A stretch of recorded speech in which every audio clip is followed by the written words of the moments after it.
Viewers, আপনার passport VFS global Italian এম্বাসিতে জমা পড়ে আছে বা আটকা পড়ে আছে, তার মানে হচ্ছে আপনি ভিসা পাবেন। তবে আপনার মালিক অবশ্যই সঠিক হতে হবে। আমি আবারও রিপিট করছি, আপনার পাসপোর্ট ইতালিয়ান এম্বাসিতে আন্ডার প্রসেসিংয়ে আছে মানে হচ্ছে আপনি ভিসা পাবেন, তবে অবশ্যই আপনার মালিক সঠিক হতে হবে। তো বিষয়টা নিয়ে আমি একটু পর্যালোচনা করছি। এখানে ইতালিয়ান অ্যাম্বাসেডর অ্যান্তোনিও আলেসান্দ্রো বলেছেন যে এছাড়া আবেদনের কাজের পরেই অনুমোদনের মেয়াদ শেষ হয় না, এবং কথাটি তিনি আরো একবার বলেছিলেন কিছু ভাইয়েরা যখন আন্দোলন করেছিলেন তখন তিনি বলেছিলেন ভিসা আবেদনের পর ভিসা পাওয়ার ক্ষেত্রে নির্দিষ্ট কোনো সময়সীমা নেই। যেমন ধরুন, আপনি একবার ভিসার জন্য যখন পাসপোর্ট জমা দিয়েছেন সেটার কোনো নির্দিষ্ট সময়সীমা নেই যে 6 মাস বছর হয়ে গেলে আপনি আর ভিসা পাবেন না, এরকমটা নিয়ম নেই। আপনি যে কোনো সময় ভিসা পেতে পারেন। তো বিষয়টা আমি আপনাদেরকে আরেকটু পরিষ্কার করে বলছি। দেখতেই পাচ্ছেন এই যে রহিম মিয়া নামের যে পাসপোর্টটি, সেটা আমি জমা করিয়েছিলাম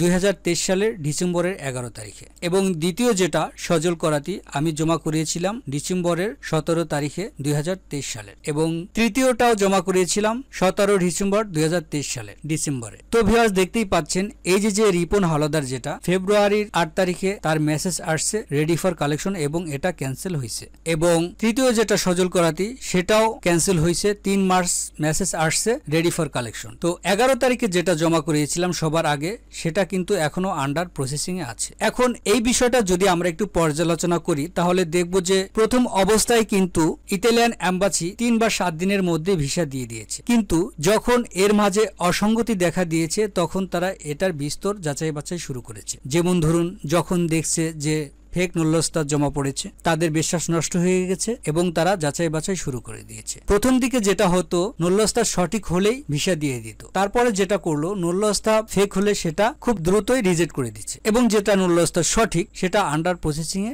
রেখে দিয়েছে। তবে এমনটা কেন করলো? এমনটা করার কারণ হচ্ছে যে যখনই অসঙ্গতি দেখা দিয়েছে এবং এটা নিয়ে যাচাই বাছাই শুরু করেছে, তখন দেখলো যে এদের একজনেরও মালিকের ঠিক নাই। এখন আপনি আমার এই কথার সাথে দ্বিমত করতে পারেন, তার কারণ হচ্ছে যে আপনার যে মধ্যস্থতাকারী বা দালাল, সে আপনাকে বলে থাকবে যে আমি সবসময় মালিককে দিয়ে তদারকি করতেছি, এটার কাজ চলতেছে, মালিক ঠিক আছে, সব ঠিক আছে, ওকে। আচ্ছা, আপনি একটু বাস্তবতার সাথে কম্পেয়ার করে দেখেন তো। আপনার তো ভাই, বন্ধু বা আত্মীয় স্বজন কেউ না কেউ ইতালিতে গিয়েছেন, তারা কতজন যেই মালিকের আন্ডারে গিয়েছেন ঠিক সেই মালিকের আন্ডারে কাজ করছেন? 100 জনে 2 জনও প্রকৃত মালিকের কাজ করেন নাই, এবং মূল সমস্যাটা এখানেই হয়েছে। যখন এই অসঙ্গতিটা দেখা দিয়েছে তখনই তারা প্রকৃত মালিকের তথ্য যাচাই বাছাই শুরু করেছে, এবং যেটা নুল্লস্তা সঠিক আছে তারা মালিকের সাথে যোগাযোগ করে কোনো রেসপন্স পায় নাই, তখন সেটা আন্ডার প্রসেসিং এ আছে। এক্ষেত্রে আন্ডার প্রসেসিং এ থাকার আরেকটি কারণ আছে, আর সেটার প্রথম কারণ হচ্ছে ফেক নুল্লস্তার কারণে তাদের বিশ্বাস নষ্ট হয়ে গিয়েছে এবং এটাকে বিস্তর আকারে যাচাই বাছাই শুরু করেছে। দ্বিতীয় কারণ হচ্ছে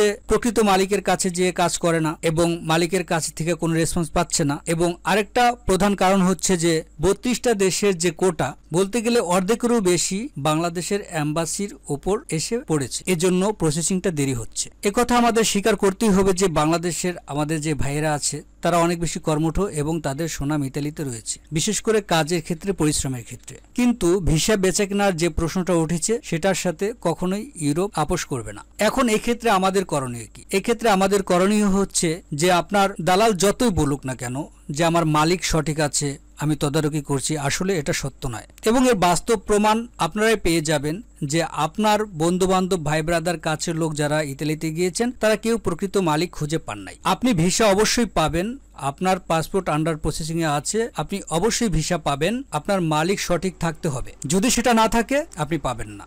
তো ভিউয়ার্স, আমি আপনাদের সাথে আরেকটা বিষয় নিয়ে পর্যালোচনা করব, আর সেটা হচ্ছে এই যে একটা ভাই কমেন্টস করেছে যে ভাইয়া আমার এগ্রিকালচার ভিসা 17 জন নুল্লস্তা পেয়েছে, এর মধ্যে 10 জন ইতালি চলে গিয়েছে, আর বাকিগুলো আপনার ভিএফএস গ্লোবালের জমা রয়েছে। এখন আমরা কি ভিসা পাবো নাকি আমাদেরকে বাদ দেওয়া হবে? শুধু এই ভাইয়ের না, আমারও আশেপাশে পরিচিত জনের মাঝে এরকম ঘটনা ঘটেছে যে একই মালিকের কিছু লোক চলে গিয়েছে এবং বাকিরা যেতে পারেনি। তো আপনারা যদি একটু খোঁজ নিয়ে দেখেন, দেখবেন যে এই 10 জনের একজনও ইতালিতে গিয়ে প্রকৃত মালিকের কাজ করেনি, সে অন্য কোনো দেশে চলে গেছে, নয়তো সে অন্য কোনো কাজে যোগদান করেছে। তো মূল সমস্যাটা এখানেই, ভিসা না পাওয়ার মূল কারণটা এখানেই। তো অনেকেই বলে থাকেন যে সিরিয়াল কেন মেনটেন হচ্ছে না? সিরিয়াল মেনটেন না হওয়ার একটা কারণ হচ্ছে যে তারা আপনার মালিকের সাথে যোগাযোগের চেষ্টা করছে, সেক্ষেত্রে আপনার মালিক কোনো রেসপন্স করছে না, আপনাকে তারা আন্ডার প্রসেসিং এ রেখে দিয়েছে, আপনাকে বাদ দিতে পারছে না। তার কারণ হচ্ছে যে আপনার নুল্লস্তা সঠিক। এবং সেক্ষেত্রে তারা একটা সিদ্ধান্ত নিয়েছে পাসপোর্ট ফেরত নিয়ে যাওয়ার জন্য। তার কারণ হচ্ছে যে তারা তো চাইলে আপনাকে বাদ দিতে পারবে না বা দিতে চাচ্ছে না, যেহেতু আপনার নুলস্থা সঠিক। তো আপনি যদি আপনার আবেদন প্রত্যাখ্যান করে নেন, পাসপোর্টটা উইথড্র করে নেন, সেক্ষেত্রে তাদের কোনো দায় থাকে না। তো ভিউয়ার্স, এই ছিল আজকের আলোচ্য বিষয়। আমি সবসময় আপনাদের মতামত এবং চিন্তাধারাকে সম্মান করি। আপনাদের ভিন্নমত থাকতেই পারে এবং আমার মতামত, আমার পর্যালোচনা আপনারা কিভাবে নেবেন সেটা একান্তই আপনাদের ব্যাপার। তবে আমি সবসময় চেষ্টা করি বাস্তবসম্মত এবং যৌক্তিক পর্যালোচনা তুলে ধরতে। তাই আপনারা চাইলে আমার চ্যানেলটি সাবস্ক্রাইব করে রাখতে পারেন। ধন্যবাদ সবাইকে, ভালো থাকবেন।